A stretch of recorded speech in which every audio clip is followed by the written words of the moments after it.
Hey everybody, Joe the Lego Man here, and today I'm working on my Lego City. What I'm going to be doing is this little train parking spot. I'm going to be taking it out, continuing this track along, and then I'm going to make a decision on what I'm going to do with this section here with regards to the buildings and that.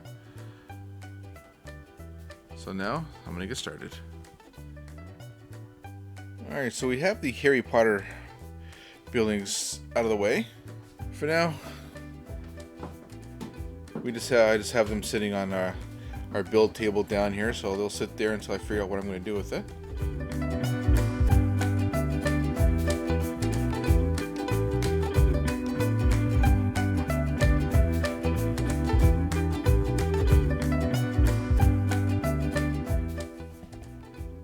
So now that I got this area cleared out, I forgot I put these on a full base plate, so they're going to be going on a half base plate to finish off this track here.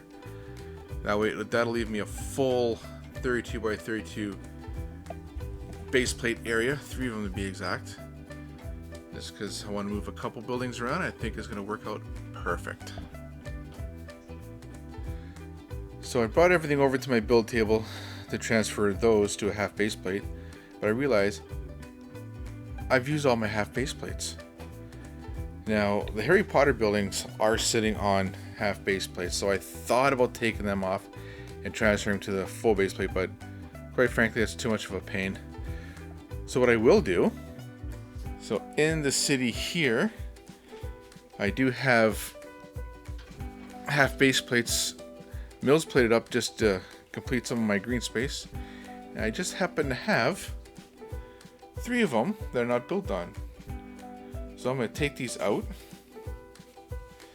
build them up, or actually take apart the mills plate to put the train track on it. And that gives me my half base plate for the train tracks.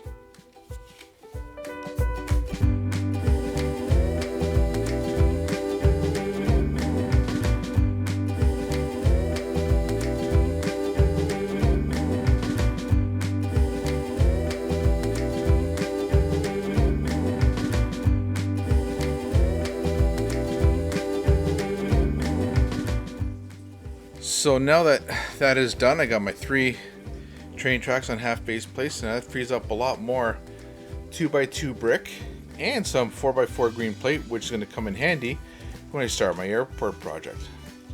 Now let's get these in place.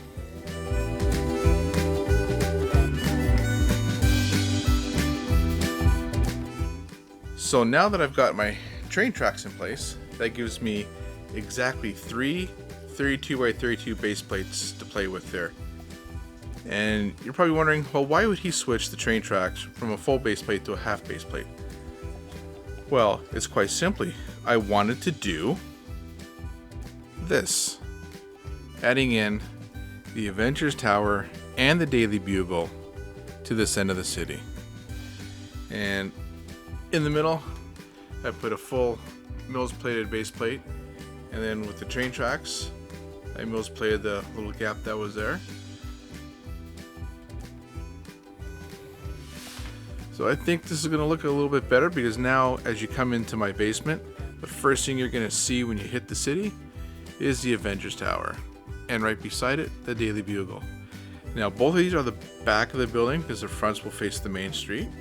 So this puts the front of the buildings more in line with our downtown core here with the fire station, police headquarters, and boutique hotel.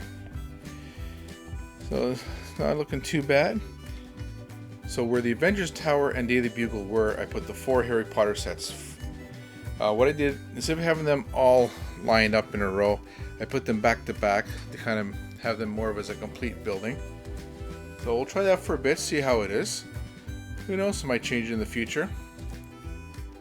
But for now, that is the setup. And where Weasley's Wizarding World was, I now have our custom house. So that is it for today's video. So like, subscribe, drop a comment, share, and we'll see you in the next one.